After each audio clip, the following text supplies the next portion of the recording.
आप में से कई लोगों के घर में हर रोज़ न्यूज़पेपर आता होगा।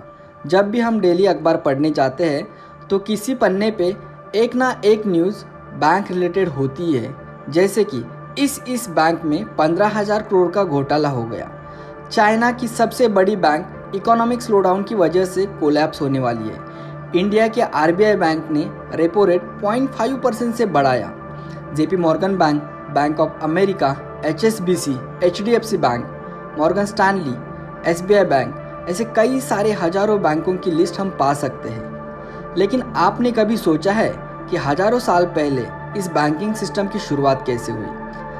व्यापार का लेन देन आखिर कैसे करते थे हमारे पूर्वज जब बैंक ही नहीं थी? तो चलिए आज हम इस बैंकिंग सिस्टम का ओरिजिन ढूंढने की कोशिश करते हैं। नमस्ते दोस्तों, द ओरिजिन में आप सभी का स्वागत है। And the World Bank has released a new report. The world's three largest economies. The World Bank has pledged to support Kenya's development. The World Bank say that it envisions financing Kenya. The Monetary Policy Committee met on 8th, 9th to lead World Bank to win election as bank's next leader. So friends, why we should go into the history of banks? यह एक नए किस्से की तरह है जो सदियों से पूरे दुनिया में फैला हुआ है। यह एक नए किस्से की तरह है जो हमारी वित्तीय प्रणालियों को बनाने में सहायक हुआ है। तो चलिए अर्थशास्त्र के प्रारंभ से लेकर आज के आधुनिक बैंकिंग प्रणालियों का इतिहास खंगालते हैं, क्योंकि फ्यूचर डेवलप करने से पहले हिस्ट्री मालूम होना जरूरी है। कहते हैं ना, necessity is the mother of invention. ऐसा कभी नहीं हुआ कि किसी एक देश को या किसी एक राजा को लगा कि चलो आज बैंक खोलते हैं और उन्होंने बैंक बनाया। उस समय किसी को कुछ खरीदना होता था तो उसे अपने पास से कुछ बेचना पड़ता था। मैं आपको एक उदाहरण देता हूँ। सपोज़ कोई एक किसान है, उसे अपनी खेती का काम करने के लिए 2 बैल खरीदने हैं, तो जिससे उसे बैल खरीदने हैं उस व्यापारी को वो अपने खेती का धान देता था और उसके बदले में बैलों की जोड़ी वो अपने घर लेके जाता था। This is how the trades were exchange in that day. But कई साल बीत जाने के बाद करेंसी ने जन्म लिया। हर एक स्टेट की, हर एक राजा की अपनी अपनी करेंसी थी, लेकिन एंशिएंट एम्पायर्स जो थे वो अलग अलग देशों के साथ ट्रेड करते थे। So due to different currency there was a need of one platform which can standardize all currencies and their values. दूसरी बात यह थी कि उस समय के जब अमीर लोग थे उन्हें अपनी करेंसीज को किसी सेफ जगह रखने की ज़रूरत लगने लगी। तो इन्हीं 2 कारणों की वजह से दुनिया में बैंकिंग सिस्टम की शुरुआत हुई। दुनिया में 3000 साल ईसा पूर्व मेसोपोटामिया और इजिप्ट में व्यापार की गतिविधियों का संचालन होने के लिए आर्थिक संस्थाओं का निर्माण किया गया। शुरू में मंदिरें और गोदामों ने इन संस्थाओं का काम किया। उस समय लकड़ी के पट्टियों का उपयोग व्यापार का लेन देन यानी रिकॉर्ड रखने के लिए हुआ करता था। उसी को आज की भाषा में हम बैंक स्टेटमेंट कह सकते हैं। चाहे सुमेरिया और बेबीलोन हो, यूरोप हो या रोमन सभ्यता हो, अपने अपने सुविधाओं के लिए इस तरह की व्यापारिक संस्थाएं विकसित होती गई।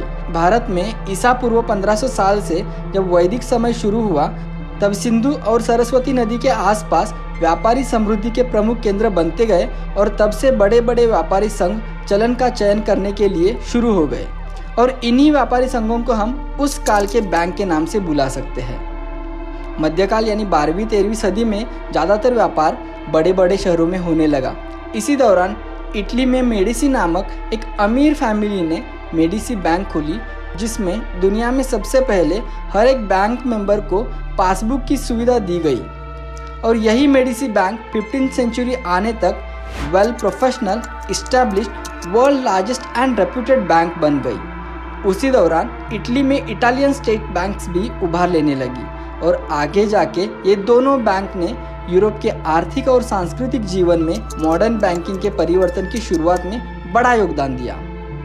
15th एंड 16th सेंचुरी में यूरोप के खोजी लोगों ने समृद्धि मार्ग से नए नए प्रदेश खोजकर पूरे विश्व में अपना प्रभाव बढ़ाया।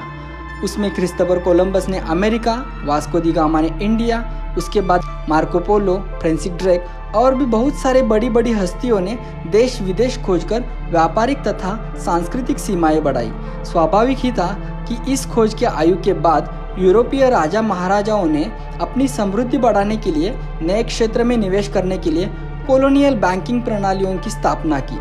और इसी कॉलोनियल बैंकिंग के होते हुए यूरोपीय देशों ने अपनी व्यापारिक नीतियों से पूरे विश्व में अपनी ताकत बढ़ाई। 19वीं सदी तक यूरोपीय शक्तियों ने अपना आर्थिक नेटवर्क बनाया जो महाद्वीपों को जोड़ता था और उन्होंने आधुनिक आर्थिक व्यवस्था की ओर कदम बढ़ाया। 20वीं सदी के उत्तरार्ध में इंटरनेट और डिजिटल टेक्नोलॉजी की वजह से मानो कि बैंकिंग सिस्टम में पूरा ट्रांसफॉर्मेशन ही हो गया।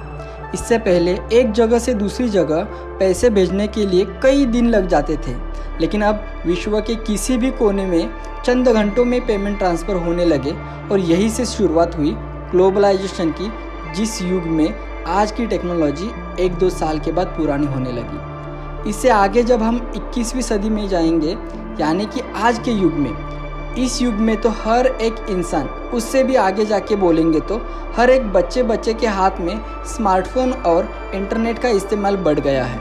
और यही एक युग है जिसे हम एडवांस साइंस या आर्टिफिशियल इंटेलिजेंस का युग कह सकते हैं, जिसमें बैंकिंग सिस्टम और भी उच्च स्तर पर ले जाने का प्रयास किया जा रहा है। घंटों तो दूर की बात है, लेकिन अब कुछ ही सेकंड में लाखों करोड़ों रुपए दुनिया के किसी भी कोने में भेज दिया जा सकते हैं। 2010 से 2020 के बीच इंटरनेट ऑफ थिंग्स की मदद से इंटरनेट बैंकिंग, मोबाइल बैंकिंग और सबसे दिलचस्प यूपीआई पेमेंट का और भी ज़्यादा डेवलपमेंट और एक्सपेंशन हुआ। आज के युग में ब्लॉकचेन टेक्निक और क्रिप्टो करेंसी जैसे एडवांस सिस्टम ने बैंकिंग को एक नए दृष्टिकोण से देखने का सुयोग दिया है। हालांकि आज भी बैंकिंग सिस्टम को उच्च स्तर पे होने के बावजूद भी उसके सामने कई सारी चुनौतियां हैं। भारत देश में सिर्फ एक दिन में हज़ारों फ्रॉड होते हैं। कई सारे बैंक अकाउंट से हज़ारों लाखों रुपए उस अकाउंट होल्डर के फ़ोन से OTP चोरी करके या उनका स्मार्टफोन हैक करके बेमालूम लिया जाता है। इन हैकर्स को रोकने के लिए गवर्नमेंट ने अब साइबर पुलिस करके नया डिपार्टमेंट खोला है।